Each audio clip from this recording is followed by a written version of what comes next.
let's pinpoint the stage of how all this came about. The year is 30 AD. It's 30 AD. Jesus Christ is 33 years old. And the Gregorian calendar that we looked at today to determine what day of the week it was and what day of the week it is established and is defined by the mere fact that it is a valid truth historically that Jesus Christ is not a fairy tale. That Jesus Christ is not a figment of someone's imagination. That Jesus Christ historically lived on this planet. He was born. And the mere fact that we quit counting backwards to BC and started dating from the day that he came into this world, 2,020 years later, our calendar is determined by the fact that Jesus Christ is the most significant personality that exists in our universe. Amen. Now, in 30 AD, the superpower was not the United States. The superpower was not Russia.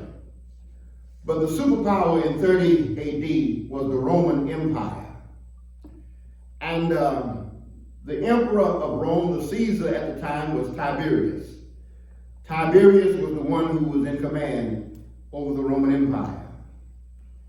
And we celebrate the fact that under the governorship of Pontius Pilate, governor of Judea, the jurisdiction where Jesus was crucified on that Roman cross, who was led through the Via Dolorosa to a place called the Skull, which is also referred to as Calvary. And before that event took place, on Good Friday, Jesus had already announced ahead of time that the Father would glorify his name in verse 38 of John the 12th chapter, that God was going to glorify his name. And many of us have heard it said by preachers across the world that there is a name that have been exalted above every name, that at the name of Jesus, every knee shall bow, and every tongue shall confess that Jesus Christ is Lord. And whether anyone wants to believe it or not, it does not change the truth and the reality and the fact that Jesus is Messiah.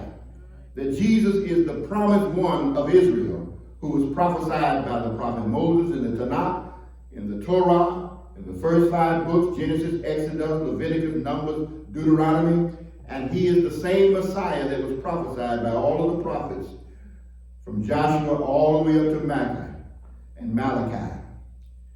And so in our passage, we look at this passage, and the Roman Empire is one whereby the society, there is no middle class. Either one is rich, wealthy, seemingly having all that a person would so desire, and then there is a strong class of poor people in poverty. There is a pandemic of hatred in 33 AD. There's a pandemic of hatred in 30 AD, in that time frame. An extreme pandemic of hatred. And that hatred is against the name of Jesus Christ. That hatred in 30 AD is against one whom human beings would declare to be the Messiah, the Son of God, who would dare say that Jesus Christ is God in a human body, that God can have a son. And so Jesus announced that he must be glorified. And he was validated by the mere fact, Sister Harris, that a voice appeared in heaven. According to our passage, there came a voice from heaven, and that voice was from God the Father himself, saying, I have been glorified, speaking of his son Jesus, and I'm going to glorify you again, says the Father to the Son. I've already glorified you, but I'm going to glorify you again. And so it didn't stop at the cross. It didn't stop at Good Friday. It didn't stop with him being buried in a tomb. It just began on the Lord's Day, on Resurrection Sunday, when he got up out of the graveyard with all power of heaven and earth in his hand. And so, when God the Father spoke from heaven, verse 29 tells us, Sister Shiloh, that the people who was gathered there, they stood by and they heard that same voice. Amen. They heard that same voice themselves and said, well, it thundered, and others said it must be an angel that spoke to him. They couldn't conceive of where this supernatural voice was coming from and who that supernatural voice was. But they knew that when the voice spoke, it thundered like it spoke when God spoke during the time of the prophet Moses. Yes. And so the 30th verse tells us, Jesus answered and said, this voice came not because of me, but for your sakes. In other words, God had to validate his son for the unbelievers who have dared try to say that Jesus was not a real person whom he said he was. That Jesus was not truly the Messiah, that Jesus was not the Son of God. That voice came from heaven to prove that he is God. Amen. And he is the Son of God. Yes. Then Jesus began to state the scene, what was getting ready to happen on Calvary. And he said, now is the judgment of this world. Now shall the prince of this world be cast out. And when he refers to the prince of this world, he's referring to Lucifer, the fallen angel, the devil himself, who has been referred to as the prince of this world. We could easily say that even though God permitted this pandemic coronavirus, but by the same token, God also permits the prince of this world, the devil, to wreak havoc upon people, especially when sin abounds and it gets to a capacity whereby sin must be judged. And despite of inflation, despite of what our economy is going through in 2020, the wages of sin is still the same. Yes, it is. The wages of sin is death, but the gift of God is eternal life. Amen. But before I get too far, I guess I should give you the subject of what we're teaching about and what we're preaching about on this resurrection morning. The subject is entitled, Lift Up Christ in a Crisis. Amen. Lift up Christ in a crisis. The first time Richard Keaton Nash had heard that sermon title used, it was by his own father, Pastor D.W. Nash, or Pastor DeWitt Nash, who's now in the paradise of God in heaven. And Sister Shiloh, Richard Keaton Nash heard his father preach that message in 1972. In 1972, that's how long ago that Richard Keaton Nash heard that sermon title used, Lift Up Christ in a Crisis. And that was in Oklahoma City, Oklahoma, on the campus of Capitol Hill High School. And the crisis that existed in 1972 was a crisis of racial hatred because of the desegregation order that President Nixon had announced would happen all across the nation, whether it was needed or not. Yeah. And so in Oklahoma City, those of us who, at least in my generation, who had begun our academic journey at Frederick Douglass High School in Oklahoma City, we were ordered to leave our sophomore year and finish our 2 years. Your pastor, Richard Keaton Nash, was that first generation of students in Oklahoma City who was ordered to leave his African American high school, which was the pride of the East Side, in 1972, and go and integrate Capitol Hill High School. But those 2 years were the most violent years, I would say, in Capitol Hill High School's history. I'm not going to speak for every school, but at least in Capitol Hill High School's history in 1972. But there was great violence, much fighting, almost seemingly every day in that first year. And the violence was such, parents from that part of the neighborhood, Superintendent Pam Anderson, were protesting the presence of us African American students coming into their neighborhood and going to school there. They held pickets and They protested around the campus. They protested around the businesses with signs saying, no bus kids, no bus kids. And neither did the bus kids want to be there ourselves. And they hijacked school buses to order them to return back to Douglas High School. Students got on those buses with weapons and sawed-off shotguns to order the buses to return us back to our neighborhood and to the school that we were proud of. And there was just so much violence and so much fighting. But the people at that time had the common sense. They had the common sense to know that there is a solution to this problem. Yes, it is. And I give credit to the principals and the leaders of the school at that time that they made a decision to bring in the spiritual leaders of the community, to come into that high school in that violent climate. And they held a week revival on the campus. They had a week revival whereby at the mid part of the day we would all assemble into the assembly hall of the campus. It was a big school. It was big as Memorial High School is today. That school was that big then. In Oklahoma City in 1972, it was just as big as Memorial High School. 3 stories high, big arena, had our own arena. You didn't have to go to a Thomas Gym. Had a big old arena like you're at a college, university. It was very,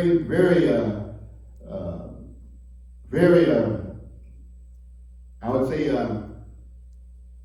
for lack of a better way of saying it, was a very impressive looking campus. Very impressive. And so they had different ministers to come in, ministers from the Caucasian community, ministers and leaders from the Native American community, spiritual leaders from the Hispanic community. And Richard Keaton Nash's father was chosen to represent the African American community as a pastor, as a minister. And he preached in that assembly. And it was very effective. And he preached from that subject, lift up Christ in a crisis. Lift up Christ in a crisis. That's burned in my memory. I never forgot that experience.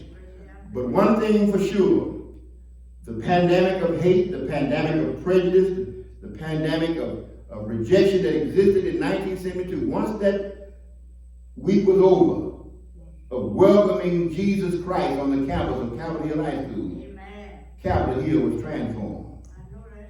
The climate began to change the remaining of our sojourn in those last 2 years at Capitol Hill High School, and peace began to abound, and God intervened and worked like he never worked before in bringing unity among the people of God on that campus. But it took those to have the courage and to put aside any kind of political correctness that existed at that time in 1972. To know that the only way to solve this problem is we got to lift up Jesus Christ. We got to bring Jesus back into the classroom. We got to bring Jesus Christ back on the campus. Oh, yes. And we say to those who are listening, if we want to see this pandemic vanish from us, the only person who can give our doctors, our medical staff, the wisdom, the knowledge, and the understanding to solve this problem is Jesus Christ himself, is God himself. Because all wisdom comes from God, and the Bible backs that up. Yes, it does. The only one who can solve this problem, who can speak from heaven, and we've said this on more than one occasion, who can speak from heaven, even without medical intervention, and cause coronavirus to disappear, yes, it will. to just vanish. Yes, it will. God can do that. Yes, it can.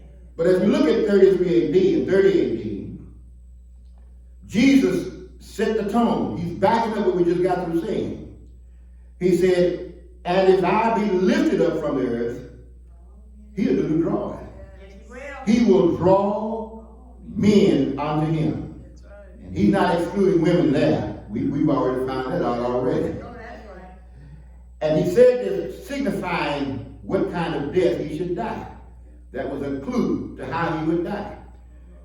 And the death of our Lord and Savior is essential to the mere fact of our faith. Oh, yes, because we are the only religion, if you want to use the word religion, on this whole planet where the founder of the religion was born, lived among his followers, preached the tenets of the faith, was executed, crucified, buried, died, placed in a cemetery, and then 3 days later resurrect his own body back up to never die again. And people by the millions travel to Israel, to the Holy Land, to visit a tomb with no body in it, because Jesus is alive. Our God is alive, and He's well, and He's in control. Lift up Christ in a crisis. And so we look to the second passage, and that passage makes a reference to the Old Testament prophecy. Because the scripture Jesus makes reference to is, he says, as Moses lifted up the serpent in the wilderness. And those of our Bible students who are listening, we will recall that there was a situation where there was a wilderness pandemic. Yes, it was. Where the snakes was out in the desert biting and killing people by the thousands in the desert. And the reason why that pandemic took place, the snake pandemic, if we want to call it that, in the wilderness during the time of the prophet Moses took place, was because the sin factor that had dominated was the sin of ingratitude. Amen. The sin of grumbling and complaining and not being satisfied with the provisions that God provides. Amen. And history will show, for those who are of faith, that God has used disasters, that God has used plagues, that God has used pestilences, that God has used disease, that God has used earthquakes, that God has used tsunamis, that God has used tornadoes, that God has used earthquakes in order to chastise people who have fallen out of line with the will of God. When nations turn against God, when nations get too busy that they don't have time to acknowledge God, when people and communities and citizens and schools decide that they don't need God's presence, Jesus' influence in its affairs, then those institutions are destined to decline. Those institutions are destined to fail whenever Jesus is not part of the inclusion, that Jesus is not part of the curriculum, or that Jesus is not part of the policy. Because we got to know who created us, who established government, who established rules and laws of moral right. It all comes from God. Yes, it does. And so Moses was given instructions, as we look at verse 14 of the 3rd chapter of John. And because of that pandemic that took place in the wilderness, God had given instructions to Moses, and it was a supernatural solution. It was not a solution that was mixed in a pharmaceutical jar. But Moses was given instructions. It was a solution of faith. It was a faith solution. Yes, it was. Moses was instructed to take a brazen serpent, shape it into the same image of the very thing that's plaguing the people. Take the staff and then hang that brazen serpent on that torture stake, or that staff. And that staff was a prophetic revelation of what was going to happen to Christ, what was going to happen to the Messiah, what was going to happen to Jesus when he comes to fulfill his first earthly mission. Are you walking with me, those who are listening? And so their instructions to their pandemic was, those who have been bitten by this poison, this deadly poison, tell them to look at the brazen serpent. Just look at the brazen serpent in faith.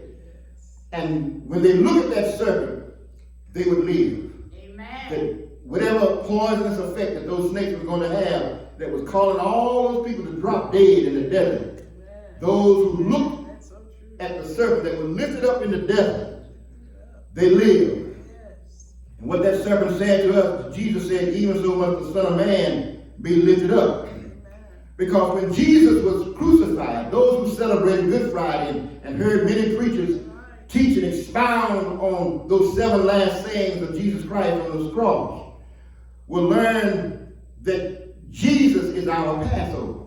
Amen. That Jesus is that serpent that was put on the cross, who became